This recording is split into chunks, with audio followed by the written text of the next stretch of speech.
Maelfu ya vijana wa Kenya hasa wa kizazi cha Gen Z waliandamana kote nchini tarehe 25 mwezi wa Juni mwaka wa 2025 wakiadhimisha mwaka mmoja tangu maandamano ya kupinga mswada wa ushuru wa mwaka wa 2024.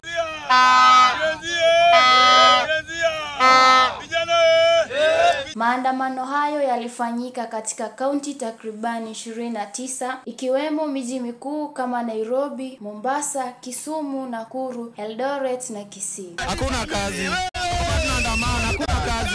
We will stand to defend the rights of our mothers, the rights of our fathers and the rights of every Kenyan. Sababu kuu za maandamano hayo zikiwa ukatili wa polisi, gharama ya juu ya maisha, ufisadi na vifo vya. Tunaomboleza wenzetu waliokufa 60 na wengine mpaka leo hawajapatikana. Na jana kulikuwa na abduction hapa Mombasa. Justice Forex Masai Manze. Na nimekuja leo in solidarity to our brothers. Any fallen soldiers wenye wamededi na wamekufa bila risasi. Wamekufa na bila tear gas. Ana wasa wamekuja tu kudefend tu hii nchi yetu, kuja kudefend nchi yetu ikuwe nchi ya haki. And let me tell you today, we are not singing because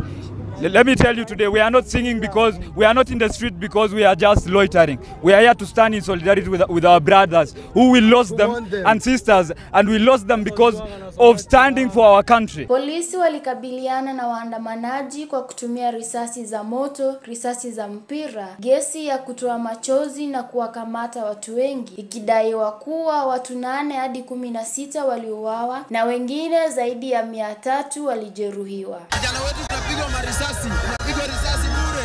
Hatuko nafanya maandamano ya amani, wanatua. Chesani ameabductiwa kwa Mombasa, hajulikani mahali yako. He should free all the abductees. Kuna uoga, tuko na haibu fulani ya serikali yetu inayotu. Serikali iliagiza kuzimwa kwa matangazo ya moja kwa moja na baadhi ya vyombo vya habari kuzimwa hewani, ikiwa ni pamoja na Citizen, KTN na NTV. Nikiripotia runinga ya TAS, langu jina Mwenye Khaan.